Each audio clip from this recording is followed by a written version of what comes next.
राजनीति में एक नया तूफान उठ रहा है और निशाने पर हैं असदुद्दीन ओवैसी। सवाल बड़े हैं और गंभीर भी।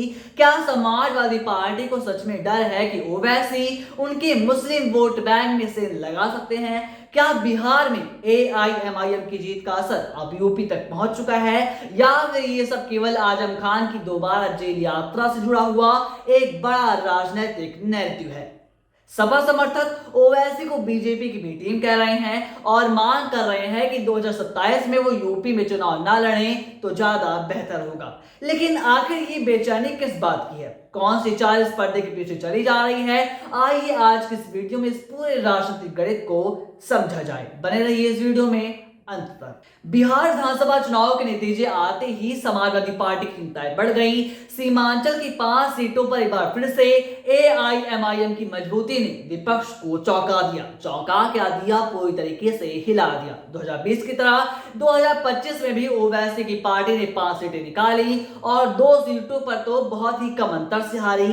इसके बाद आरजेडी और इंडिया गठबंधन का आरोप प्रत्यारोप शुरू हो गया। हार की वजह ओवैसी बताए गए। उन्होंने कहा कि मुस्लिम वोट उन्होंने काट दिए हैं। यही नैरेटिव अब यूपी में आयात किया जा रहा है। 2027 के चुनाव से पहले ही सपा के समर्थक और नेता खुले तौर पर मांग कर रहे हैं कि ओवैसी यूपी में चुनाव ना लड़े, क्योंकि मुस्लिम वोट घटेगा, या फिर ये कहे कि मुस्लिम वोट बटेगा और बीजेपी को फायदा पहुंचेगा। यासिर शाह जैसे नेताओं ने ओवैसी को हैदराबाद का प्यादा भी कह दिया। अब सवाल ये है कि लोकतंत्र में किसी दल को चुनाव ना लड़ने की मांग करना किस तर्क पर आधारित है, और क्या ओवैसी सच में इतना नुकसान कर सकते हैं? वहीं अगर बात की जाए आजम खान की, तो आजम खान की दोबारा जेल यात्रा ने राजनीति को और भी ज्यादा गर्म कर दिया है। 55 दिनों की रिहाई के बाद आजम और उनके बेटे अब्दुल्ला आजम को कोर्ट ने फिर से जेल भेज दिया है। समाजवादी पार्टी के कुछ नेता दावा कर रहे हैं कि आजम इसलिए हटाए जाते हैं ताकि यूपी में ओवैसी की दाल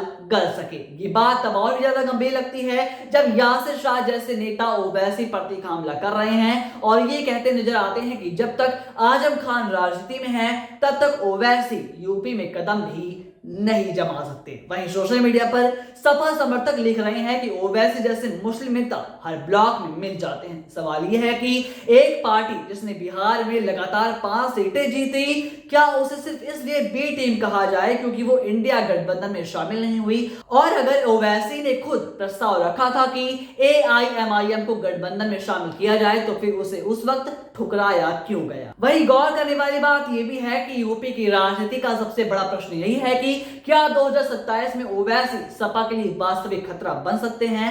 रामपुर चुनाव में समाजवादी पार्टी की हार, आजम खान की घटती पकड़ और टिकट बंटवारे से उपजी नाराजगी, इन सब का दोष कहीं ना कहीं केवल ओवैसी पर ही डाल दिया गया है। लेकिन क्या ये सही है? ओवैसी पूछते हैं कि क्या मैं सिर्फ विपक्ष के लिए अब्दुल का वोट ही दिलवा रहा हूं? दूसरी ओर चर्चा ये भी है कि मुस्लिम वोटर लगातार विपक्ष को वोट देता है लेकिन हार नहीं रुकी। ऐसे में नया विकल्प तलाशने की बात भी उठ रही है। इसी बीच चर्चा तेज है कि 2027 में बसपा एआईएमआईएम का गठबंधन भी बन सकता है, जो कि सपा के लिए सबसे बड़ी चुनौती होगा। राजनीति में आरोप लगाना तो आसान है, पर सवाल अब भी वही बदस्तूर खड़ा है कि क्या ओवैसी सच में बीजेपी की बी टीम है या फिर सपा की राजनीतिक बेचैनी है? तस्वीरें धीरे धीरे तो साफ हो जाएंगी, लेकिन आपकी क्या राय है हमें कमेंट बॉक्स में जरूर बताएं। देखते रहिए अटल टीवी।